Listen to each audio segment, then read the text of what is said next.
Amigos de Semanario El Observador, muy buenas noches. Estamos listos para empezar con una entrevista. Le damos la atenta bienvenida a nuestra invitada, Paola Cisneros. Ella es egresada de la carrera de Ciencias Políticas. Nos ha parecido interesante invitarle, toda vez de que el Ecuador es un país muy político, podríamos decir. Todos los años estamos yendo a elecciones, a veces más de una vez. La provincia de Pastaza, no se diga la excepción. Caramba, a la gente le encanta la política y siempre va a ser positivo tener ciertas bases para poder participar con fundamento. En la parte inicial, la bienvenida para nuestra invitada. Buenas noches. Buenas noches, Gustavo. Gracias al Semanario El Observador por la invitación y por la apertura a este programa. Y dentro de las ciencias políticas, una pregunta de cajón va a ser que nos exponga y nos explique, en principio, ¿qué es la política? Bueno, creo que es una pregunta bastante amplia. La política realmente está inmersa en todos los ámbitos de nuestras vidas, aunque no lo queramos ver y aunque muchas veces no lo queramos aceptar también.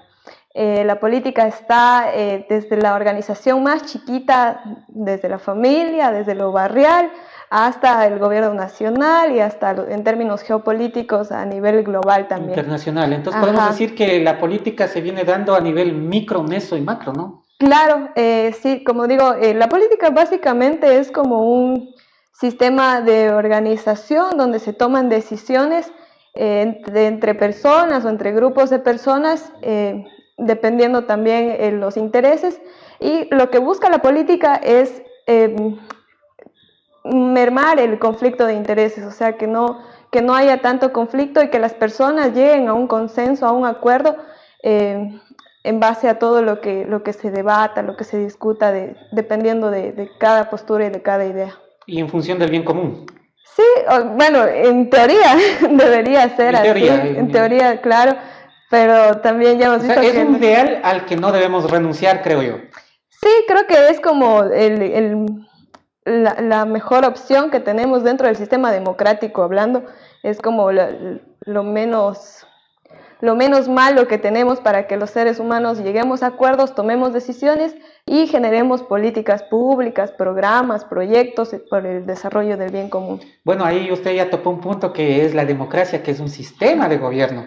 Y le cuento que yo soy magíster en comunicación política, nos dieron un módulo de ciencias políticas, pero aparte de eso soy estudiante de filosofía de la Escuela de Nueva Acrópolis.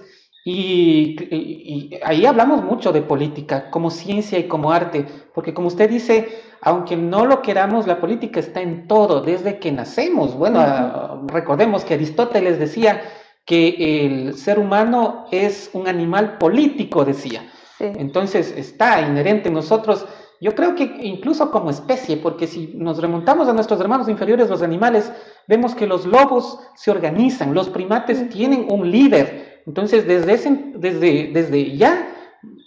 esa base, podemos decir que ya se hace política.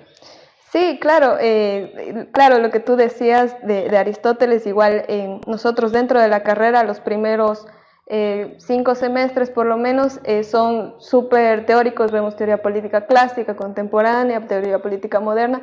Entonces, claro, ahí se revisan muchos textos que al parecer... Para uno como estudiante es bastante tedioso revisar de nuevo a Aristóteles, a Hobbes, a Platón y a todos estos filósofos clásicos. Clásicos del inicio de todas estas discusiones. Es tedioso nuevamente regresar a ver las discusiones en torno a la democracia griega.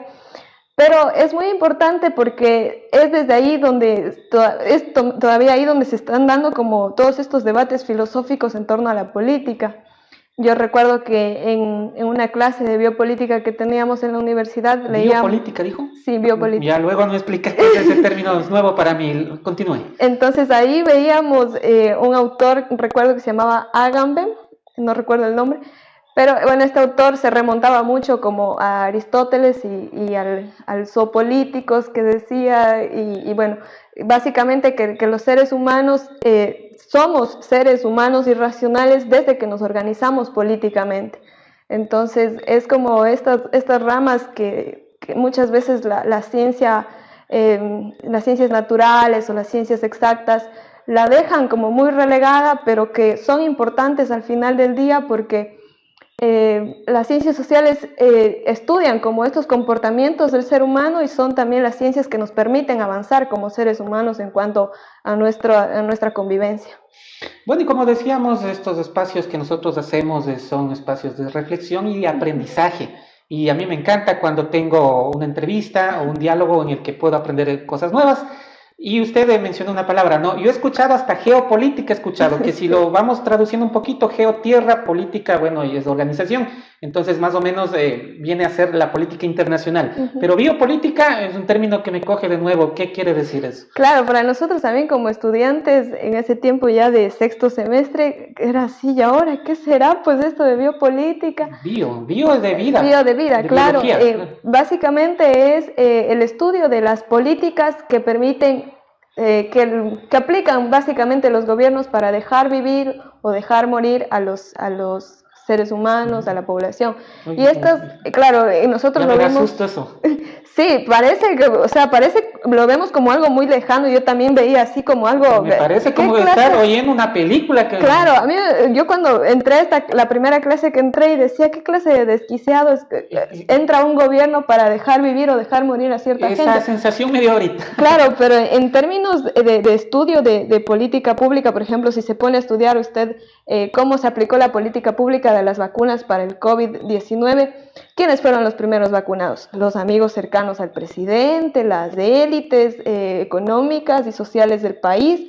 Y claro, mientras había gente que de verdad necesitaba la vacuna, se estaba muriendo en las entonces calles. Ahí es la biopolítica, claro, donde se toma decisiones que son importantes para dejar vivir a la gente también. Debido a muerte. Claro. Prácticamente. En términos de pandemia, en términos de guerra, es cuando más se ven presentes estas políticas públicas y cuando más se ejercen también. Y bueno, ahorita se me viene hacia la mente respecto a los nuevos ciudadanos, como es biopolítica, no sé si de pronto tiene algo que ver las características con las que nace o si desea algún político poderoso que nazcan más mujeres o más hombres. ¿Tendrá algo que ver eso? O ahí sí ya estoy fantaseando un poco. O sea, no está tan lejos porque, claro, nosotros igual en esta clase leíamos un libro que se llamaba El mito nazi y ahí, bueno, ahí estudiábamos cómo también el nazismo dejó vivir y dejó morir a mucha gente, ¿no? Y claro, ellos empezaron en una escala de, primero con los discapacitados, los negros, los gays, y la cúpula de toda esta escala fue los judíos, que fue, bueno, ahí cuando se dio a conocer el Holocausto, y bueno, todo este tema de la guerra que ya todos conocemos. Pero claro, no está muy alejado de la realidad, porque mira, en Perú, el expresidente de Perú, por ejemplo, él les puso vacunas, o les esterilizó, algo así, o les puso vacunas anticonceptivas a mujeres rurales y pobres sin su consentimiento. Entonces las mujeres no sabían que estaban siendo... O sin su conocimiento incluso. Claro, entonces cuando se dio a conocer todo esto era como una bomba también porque... Va en contra de los derechos. Va en contra de sus derechos reproductivos como mujeres también. Y también, ¿por qué aplicar esto a una población y no, o sea, por qué ensañarse con una población? ¿Cuál fue el fundamento, no, para tomar esa decisión? Es como las políticas también que se aplican como para los migrantes, por ejemplo. ¿Qué clase de migrantes aceptamos en el Ecuador y qué clase de migrantes no? Por ejemplo, los ecuatorianos vemos muy bien al migrante que viene con plata a invertir en Ecuador, a ponerse en empresas, cuando es europeo de repente, claro. Cuando los europeos vienen a ocupar plazas de trabajo en Ecuador, nadie dice nada, pero si viene el venezolano a hacer un trabajo que nadie quiere hacer, ahí todo el mundo salta y dice, ¿por qué vienen a quitarnos nuestro trabajo? Entonces, y a veces no nos damos ni cuenta. Claro, no nos damos ni cuenta y son estas actitudes mismas las que nos hacen que aceptemos esas políticas de deserción quizá o de desecho hacia el otro, hacia lo que a nosotros nos ve, o sea, nos cae mal como sociedad. Bueno, hablábamos también un poquito de democracia y dentro de la filosofía le voy a decir lo que he aprendido y ahí vamos compartiendo, ¿no? Bueno, ahí nos han enseñado que de acuerdo a los filósofos griegos antiguos, la forma ideal de gobierno es la aristocracia. tomando en consideración la raíz etimológica de la palabra, ¿no? Aristos es sabio, sabiduría, y cracia es gobierno, entonces es el gobierno de los sabios. Claro, con el tiempo y el pasar de las décadas y los siglos se fue degenerando esta situación, entonces pasaron a un estado monárquico. Entonces, primero de la aristocracia se va degenerando en una monarquía, que ahí son los reyes, luego pasa a, me parece que es la timocracia, pero luego cae en la oligarquía, que es el gobierno de los ricos, que idealmente o ideológicamente se piensa que como ya tienen dinero o tuvieron la inteligencia de destacarse en el campo de la economía, están facultados para poder gobernar una ciudad, claro, ser gobernante, ¿no? Esa es la oligarquía. Pero como tampoco funcionaron las cosas, porque no se solucionaron los problemas que tiene el mundo, el hambre, etcétera, y con un proceso de lucha en el que tuvo que haber levantamientos, tuvo que haber rebelión, se llega a la democracia, pero va degenerándose. Claro. Y, o sea, no sé si en Ecuador también podríamos decir que es una democracia como tal. Claro que todos los ecuatorianos elegimos y ponemos presidentes, pero también hay que preguntarnos, de la democracia. Claro, hay que preguntarnos qué clase de gobernantes estamos escogiendo. Por ejemplo, los últimos presidentes que hemos escogido han sido pertenecientes a una élite económica, ahora una élite empresarial también, antes era una élite banquera. Y claro, o sea, ponemos estos presidentes porque, como tú dices, creemos que como ya tenían dinero, no tienen la necesidad de robar, era la excusa que... En teoría. Claro, en teoría. Pero mira, o sea, las políticas públicas que están generando estos gobiernos o sea, y cómo están dejando a nuestro país. Por ejemplo, el tema de la quitada de los subsidios, por ejemplo, yo sé que mucha gente no va a estar de acuerdo con este tipo de cosas, pero si lo ven de una manera como más profunda a todo lo que está pasando, los recortes presupuestarios a las universidades, la subida gradualmente de la gasolina, del gas, son cuestiones que afectan directamente al bolsillo de la clase ecuatoriana que es a la que pertenecemos todos, a la clase trabajadora, a las clases medias y bajas. Entonces, son cuestiones que no estamos poniendo en la discusión en este último año sobre todo, y estamos justificando al gobierno de Daniel Noboa estos temas, precisamente porque nos meten este cuento de la seguridad también, que no digo que no sea una preocupación, o sea, todos nos importa también sentirnos seguros en este país. Pero creo que los gobiernos últimamente están dejando muy de lado las políticas públicas que ayuden a generar desarrollo para evitar que la población se meta con la mafia. Por ejemplo, en Ecuador hay muchas zonas donde el Estado no llega, y tenemos Esmeraldas abandonado, muchas zonas de aquí mismo de la Amazonía, no hay que irnos tan lejos, donde el Estado no está llegando. Y claro, o sea, si el Estado no llega y llega la mafia, ¿a quién te haces vos? Pues a la mafia. Entonces... Sí, coincidimos ahí, yo estuve sacando o meditando, reflexionando y llegué a la conclusión, o se me vino a la cabeza la siguiente hipótesis, decía yo, si es que el pueblo ecuatoriano no ha obtenido un beneficio económico, porque la economía es básica, el Estado no ha contribuido a la dinamización de la economía, la empresa privada no ha contribuido a la dinamización de la economía, y sale por ahí una opción, porque el narcotráfico también viene a resultar una industria que genera y mueve millones de dólares al año, pues ahí está la explicación de lo que nos está pasando. Claro. Mira, yo estuve en Colombia hace menos de un mes, y en Colombia hay como bastante esta dinámica entre la guerrilla, el narco y el gobierno, ¿no?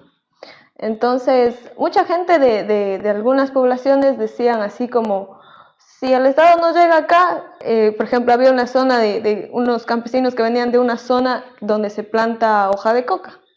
Entonces decían, el Estado quiere que dejemos de plantar hoja de coca. Y nosotros queremos dejar de plantar hoja de coca. Pero para llegar nosotros a cambiar a los agrocultivos, necesitamos que el Estado invierta en vías, invierta aquí en en el agua incluso para poder hacer el sistema de riegos y todas esas cosas. Pero si el Estado no nos da nada y aparte quiere que cambiemos esto, yo no pienso arriesgar mis productos de aquí sacando 8 horas si nadie me va a comprar o me toca vender al triple de precio en la ciudad. En cambio, el narcotraficante va y les compra la hoja de coca en la puerta de su casa, ellos no tienen que salir. Les da las facilidades que el Estado no les está dando. Entonces, qué complicado. Es como muy difícil juzgar esas condiciones y por eso yo no juzgo cuando hay sectores como del Guasmo de Guayaquil, de niños pelados que se meten a delinquir, porque creo que solo una persona que ha sentido hambre y miseria en la vida arriesgaría su vida por un pan. Bueno, ahí remontándonos un poquito a la filosofía, si nos remontamos a la corriente del materialismo histórico, lo que nos enseña es que hay que procurar crear las condiciones económicas necesarias para que la población también se comporte bien. Claro.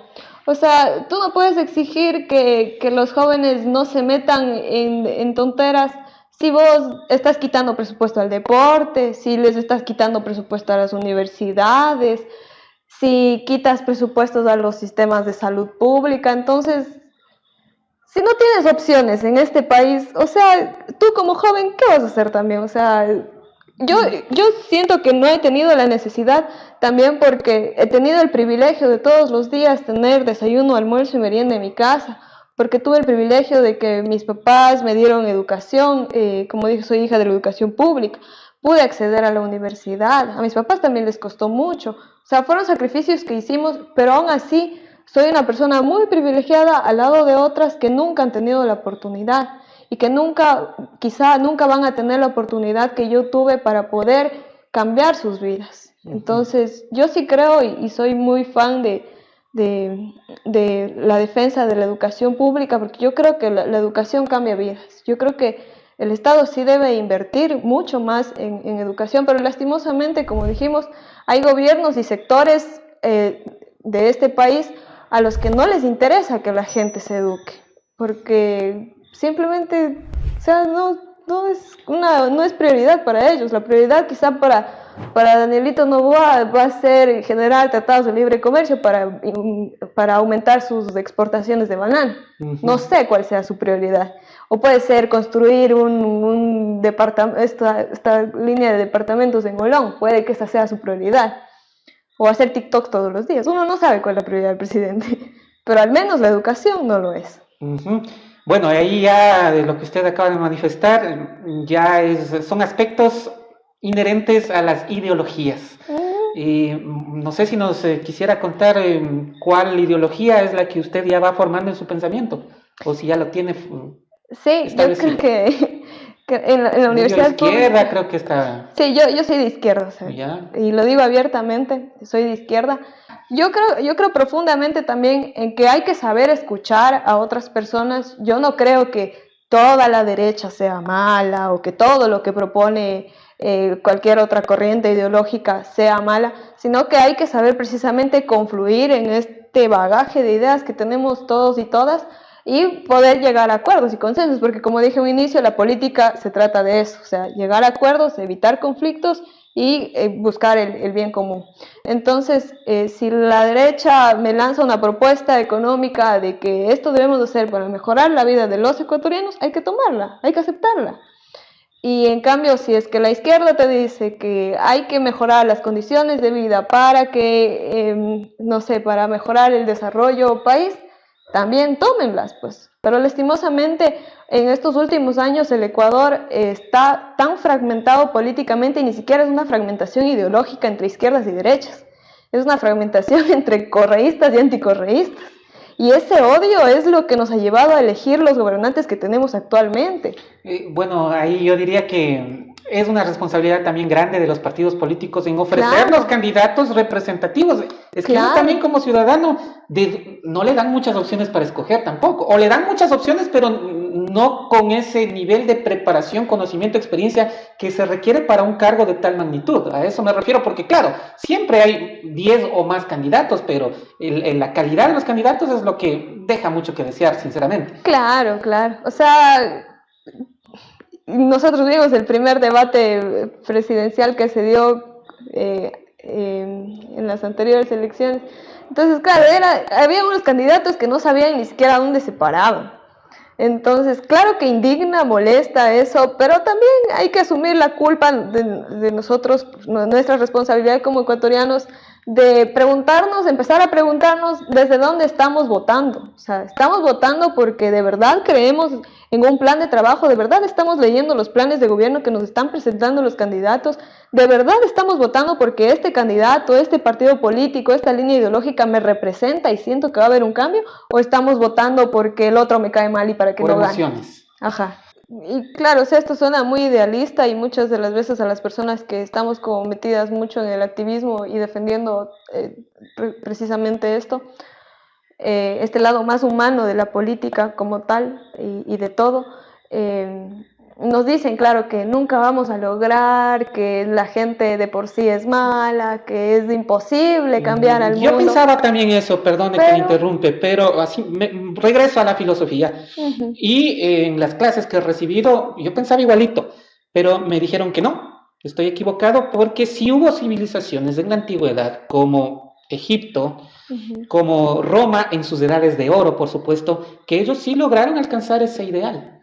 Claro, o sea, creo que es un cambio generacional muy grande que debemos hacer y son luchas de las que también precisamente quienes estamos jóvenes todavía y tenemos la oportunidad de leer, de ir cambiando nuestra mentalidad y de hacer algo también para ayudar a mejorar, aunque sea un poquito este mundo, deberíamos como también perder el miedo y empezar a hacer acciones de transformación. Entonces, claro, a mí mucha gente me ha criticado por eso, me dice que soy muy idealista, que aparte soy feminista, entonces, claro. En otra oportunidad para conversar de feminismo, porque claro, es un tema amplísimo también. Entonces, claro, a mí por todos lados me han achacado, me han dicho que no, que bueno, que vivo todavía en las nubes, que todavía no topo los pies con la tierra porque no he salido de mi carrera como tal, porque la universidad me está vendiendo ideas, y bueno, cuestiones así.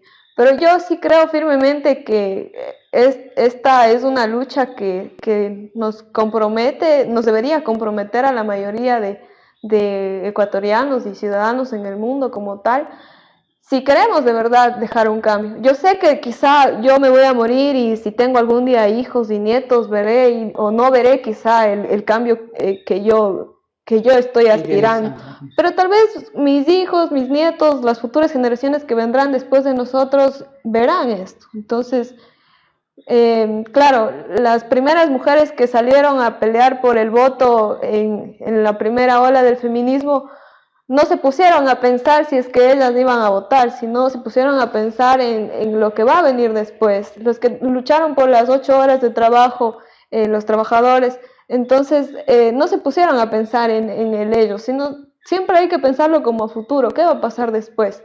O sea, vamos a dejar el mismo sistema político, vamos a dejar el mismo mundo que estamos, en el que estamos viviendo, o vamos a empezar a hacer un cambio.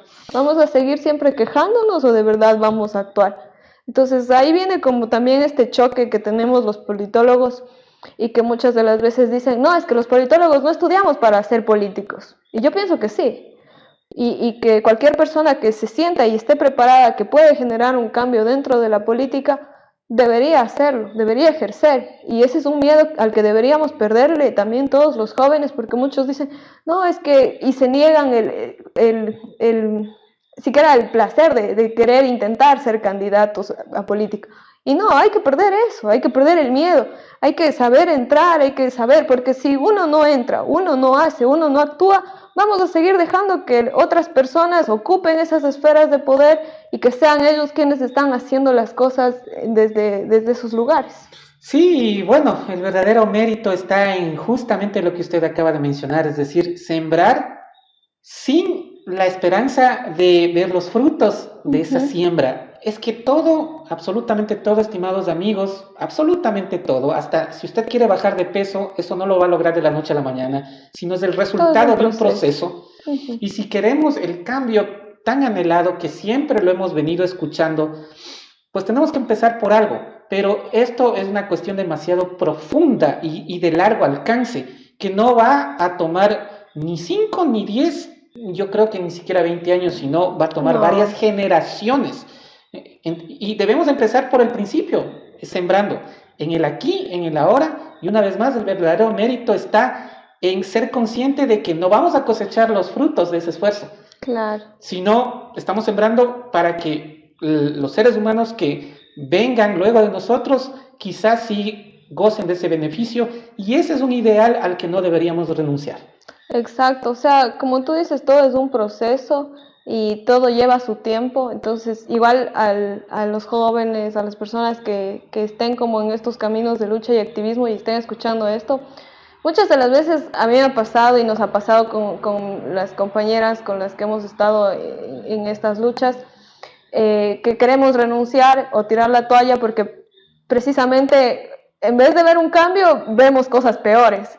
Pero creo que igual es un proceso y a veces el solo hecho de que uno esté sembrando, aunque sea en su casa, ya está generando un cambio. O sea, siempre hay que pensar en eso. O sea, no vamos a ver un cambio tan grande ahorita, pero siempre, o sea, hay que hacerlo. O sea, hay que intentarlo, no hay que renunciar y sobre todo no hay que dejarse comprar los ideales por nada.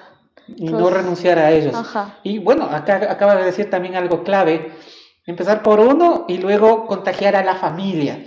La familia como célula de la sociedad también ejerce política. Claro. Siempre tiene una persona que hace las funciones de líder de la familia. Va a haber conflictos también. El problema, el conflicto son variables indisolubles de la actividad política. Y debemos aprender a tolerar y a manejar estas situaciones buscando siempre esa solución. Entonces, si logramos hacer eso empezando por nuestra familia, pues ya es un primer paso y que podemos seguirlo ampliando. Claro, o sea, siempre es cuestión de un loco empezar. Por ejemplo, en mi casa nadie hablaba de feminismo, nadie hablaba de los derechos de las mujeres. Nunca nadie se preocupó por estos temas. Claro, como la mayoría de familias ecuatorianas, yo también crecí en un hogar conservador, machista. Entonces, claro, cuando yo empecé a compartir estos temas a mi mamá, a mi hermana, empezó mi hermana, después mi mamá. Claro que no son feministas de ellas, pero por lo menos ya empiezan como a topar estos temas también en otros espacios. No es necesario ser feminista tampoco para ser consciente de los derechos. Claro, o sea, y eso digo, o sea, mi hermano muchas veces me dice, ñaña me dice, si no hubiera sido porque tú nos diste como esta luz para poder empezar a hablar, nadie aquí se hubiera preocupado ni siquiera por topar esos temas. Entonces, igual hay cambios que se van generando, que son chiquitos, pero son cambios estructurales. Entonces, ya empieza por la familia, después uno empieza con los amigos. Por ejemplo, igual yo siento que mi círculo de amigos también ha cambiado un montón. Ya, claro, no hacemos los mismos chistes, ya no hacen las mismas cosas, no hacemos las mismas cosas que antes, porque sabemos que son cosas que están mal y que están haciendo daño a otras personas. Y está en el lenguaje, ¿no? Claro, entonces es una cuestión, como tú dices, empezar siempre. O sea, aunque sea chiquitito, aunque sea solo uno, pero ya es por lo menos un cambio. Bueno, entonces también quería preguntarle algo, ya prácticamente me ha respondido en el sentido de que una persona que estudia ciencias políticas está destinado a procurar o buscar ser candidato de elección popular. No siempre. ¿O solo una de las opciones? Es una de las opciones. La ciencia política es una carrera muy amplia. A nosotros, como te menciono, nos dieron comunicación política, veíamos temas de etnicidad y política, había una materia que se llamaba subjetividad y política, vimos teorías políticas clásicas, modernas, contemporáneas. Entonces, ya depende del camino que tú vayas a elegir. Entonces, es una cuestión, creo, muy personal. Tú ya Yo creo que sabrás todos deberíamos estudiar Ajá. ciencias políticas y debería ser una asignatura en escuela o colegio, para todos. Puede ser que sí. Yo en lo personal sí estudié esta carrera porque me gusta la política, siempre me gustó desde muy chiquitita, siempre estuve inmiscuida en el ámbito político. Y yo sí estudié esta carrera esperando, convencida y esperando de que algún día, y sé que lo voy a hacer algún día, esperando ser candidata a alguna dignidad popular, porque siento que estoy preparada y me he preparado años para eso, he estudiado, he seguido varios cursos. Y bueno, ahora también dentro del activismo también he conocido como varias realidades que me han permitido abrir la mente y he conocido gente de otros países también que me han ayudado como a guiarme de cómo podríamos generar cambios estructurales desde el ámbito político. Entonces, como te mencioné, o sea, a veces uno se niega la oportunidad de ser candidato por el miedo al qué dirán, por el miedo al que, es que te vas a dañar y te vas a corromper como los otros. Pero precisamente la política, como sin hacer alabanzas a ningún político, el prefecto de acá decía que la política no debe ser una mala palabra. Entonces a mí se me quedó muy clavado eso también, porque yo sí creo, o sea, como él, que no debe ser una mala palabra en el sentido de que nos repugne la política, sino más bien deberíamos participar. ¿Queremos generar un cambio? Participemos. Queremos que las cosas cambien en nuestra parroquia, en nuestro cantón, en nuestra provincia, participemos. Ahí están las oportunidades. Ahora hay una ley que nos permite a los jóvenes participar y que obliga precisamente a los partidos políticos. Y a las damas especialmente. Y a las mujeres también, les obliga a los partidos ahora a tenernos dentro de sus cuadros políticos. Entonces aprovechemos esos mecanismos de participación que tenemos para meternos ahí y llegar a esas esferas de poder y poder transformar las cosas. Porque si vamos a seguir esperando que los mismos de siempre hagan las cosas, no vamos a llegar a ningún lado. Entonces, no habrá ningún cambio. Sí, yo no dudo de la preparación que pueda tener las personas que al momento están estudiando. Qué bueno que así sea. Pero lamentablemente las reglas como están dados en nuestro sistema democrático no es que va a entrar necesariamente el que esté más preparado, sino prácticamente las elecciones se han convertido en un concurso de popularidad de las que no sé cómo escapar de esa regla.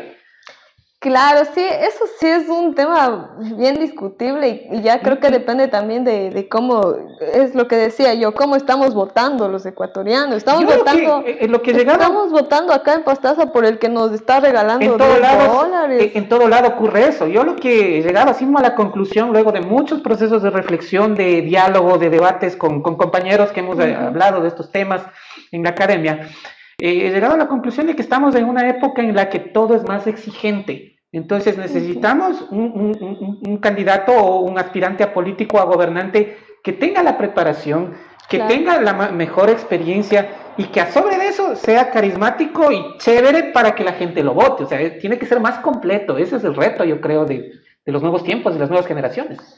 Sí, o sea, yo también estoy de acuerdo con eso. Eso del carismático es claro que es un requisito más como para agradar a la gente, más que en cómo va a ejercer la función pública. Pero sí, o sea, creo que uno para ser candidato tiene que cumplir ciertas condiciones. A mí en las últimas elecciones seccionales me vinieron a buscar a la casa, me acuerdo, para que sea candidata a vocal de la junta parroquial, algo así. Entonces salió mi mamá. Vocal de la junta parroquial. Ajá. Entonces mi mamá salió y les dijo, no, mi hija no va a participar. Y claro, yo me moría de ganas. Y yo por dentro decía, pero ¿cómo? Es que mi mami no me deja hacer y todo. Pero mi mamá después me dijo, no, Paola, me dijo, porque tú todavía estás estudiando, no es tu momento. O sea, cuando termines tu carrera, tengas tu título, ahí vas a poder ya estar y dedicarte por tiempo completo. Si no, ahorita vas a dejar la universidad por esto y no vas a hacer ni lo uno ni lo otro bien. Entonces, primero te dedicas a estudiar, terminas tu carrera, ya cuando tengas tu profesión y sientas y estés preparada netamente para ejercer un cargo público, ahí lo vas a hacer. Si no, olvídate. Bueno, una felicitación a su señora madre. Veo que ha actuado con mucha sabiduría y le ha estado enseñando la virtud de la paciencia. Sí, porque es preferible, claro, presentarse cuando ya se tiene todas las condiciones y la mejor preparación posible. Claro, sí, o sea, creo que sí, en ese sentido sí le agradezco mucho a mi papá, a mi mamá, que han sido personas que me han sabido guiar con sabiduría. Claro que uno como joven ha cometido sus errores, ¿no? No vamos a negar eso, pero creo que ellos han sabido guiarme, aconsejarme para bien y más que nada creo que me han ayudado como y me han apoyado en todo sentido para poderme preparar y para poder cumplir mis sueños. Entonces, sé que no todos tenemos la suerte y la fortuna de tener padres así, pero pues a veces uno sale privilegiado en ciertos sentidos.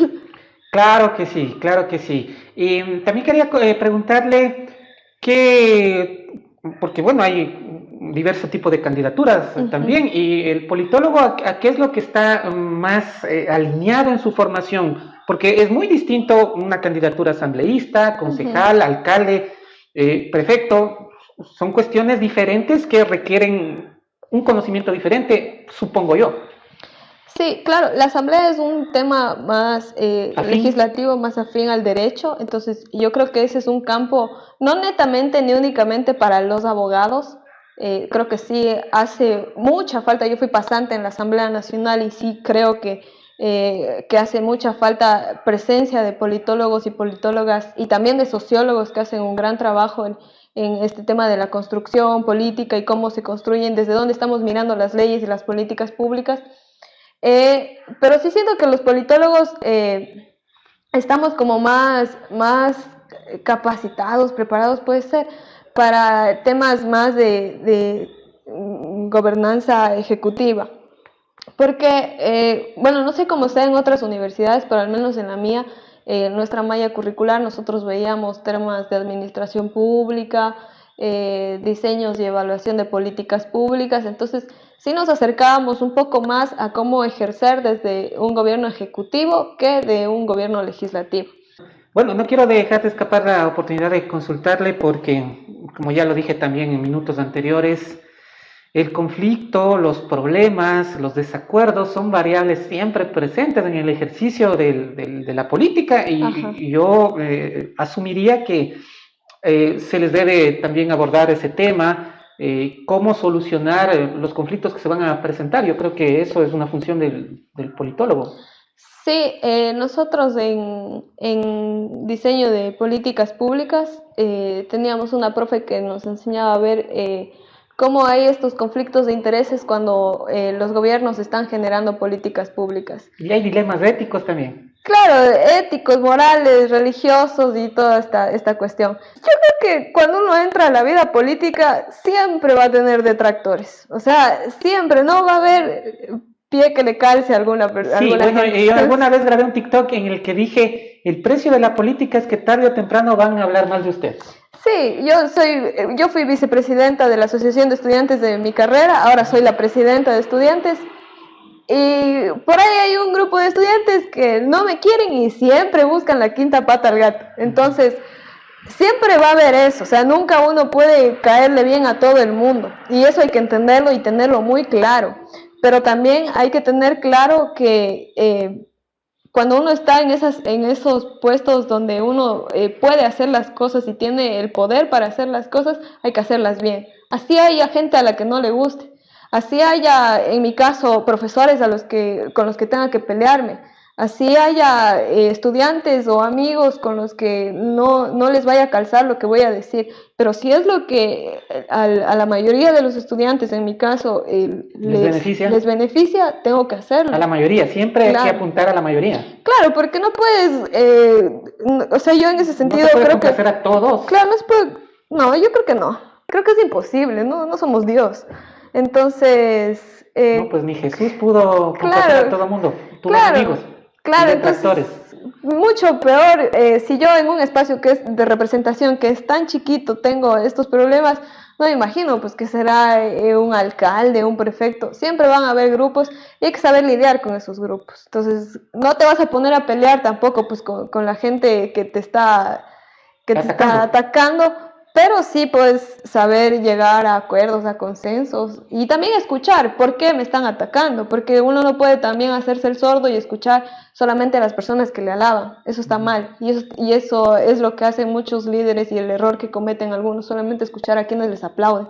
Sí, entonces, se crea un filtro burbuja, claro, nos enseña la comunicación política, ese es el término. Claro, entonces hay que saber también escuchar y sentarse a escucharles por qué no les está gustando lo que estoy haciendo. Sí pueden tener razón, ¿no? Ajá, claro. O van a tener su razón más bien. Claro, entonces, y saber acoplar, o sea, como si es que es necesario tomar la postura del... O tomar algo al menos. Claro, del otro, o sea, saber también acoplar dentro de su programa, de su gobierno y esas cuestiones. Bueno, por eso es que la política es una ciencia y un arte, y el arte consiste justamente en tener esa sabiduría, esa paciencia de sobrellevar todo este tipo de situaciones. Eso es un arte porque se va descubriendo. No es algo, la ciencia es lo que ya está comprobado, está bien fundamentado. El arte es algo que se va descubriendo. Por eso es que la política es una ciencia y un arte. Claro, sí, sí. O sea, yo sí les animo, si hay personas que todavía no saben qué estudiar y nunca han escuchado de esta carrera, que googleen, busquen en TikTok, hay gente que ahorita está TikTok de moda, hay muchos politólogos en TikTok que están informando de qué se trata esta carrera, qué más o menos temas se topan, qué se estudia, en qué puedes especializarte, dónde puedes trabajar con esta carrera. Entonces yo sí les animo que si les llama la atención esta carrera, que investiguen, que estudien y que no minimicemos a las ciencias sociales tampoco y que tampoco satanicemos la política. La política, como hemos mencionado en toda esta conversación, es una ciencia y un arte muy importante y creo que es una de las herramientas más importantes que tenemos los seres humanos y la sociedad en sí para poder generar cambios estructurales. Entonces sí, animar a las personas, a los jóvenes a que nos politicemos, es importante también politizarse, tomar partido en la vida, saber decir las cosas, si es que no nos gusta algo, expresarlo, no quedarnos callados nunca, porque precisamente el silencio es lo que nos ha llevado a estar oprimidos durante mucho tiempo. Lo que pasa es que hemos tenido muchos malos ejemplos, entonces por eso es que se ha desdibujado la noble actividad política. Pero bueno, no estamos tarde y estamos más bien muy a tiempo de rescatar los principios fundamentales de la política, que es el servicio, llegar al poder para poder servir. Le dejamos en sus palabras finales, estimada Paola. No, muchas gracias. Sé que no está el comentario de mi ñaña, pero ella es mi fan número 1. Está viendo la transmisión. De ley está viendo la transmisión, yo estoy 100% segura. Le mando un abrazo y un beso a mi hermana, a mis amigos, a mis amigas que siempre están pendientes, que han sido mi sostén en todo este caminar político, estudiantil. A la universidad pública le agradezco un montón de todos estos años en los que yo me estuve formando. Todo lo que sé y la persona que soy ahora ha sido gracias a la transformación que la educación pública ha hecho en mí, a mis profes y a mis papás sobre todo, que siempre han estado al pie del cañón, aguantándome, aconsejándome, jalándome las orejas muchas veces y siendo también mi hombro para llorar cuando yo he querido abandonar la carrera, cuando he querido rendirme. A los jóvenes y a los niños que nos están escuchando, a que no perdamos la esperanza nunca, que como les dije, politicémonos, tomemos acción, si algo no nos gusta, aprendamos a levantar la voz, a quejarnos. Creo que solamente levantando la voz vamos a poder generar cambios reales en la sociedad. Siempre con lógica, razón y argumento los reclamos, eso sí. Gracias a nuestra invitada, Paola Cisneros. Ella es egresada de la carrera de Ciencias Políticas de la Universidad Central del Ecuador. Sí. Estamos correctos. ¿Cuántos años, por cierto, es que hay que estudiar la carrera? Son 9 semestres. 9 semestres, ajá. Bueno, bien. A nuestros amigos observadores también el agradecimiento correspondiente por la paciencia. Esperamos que hayamos contribuido con esta entrevista. Les enviamos un fuerte abrazo y hasta una próxima oportunidad. Felicidades. Gracias.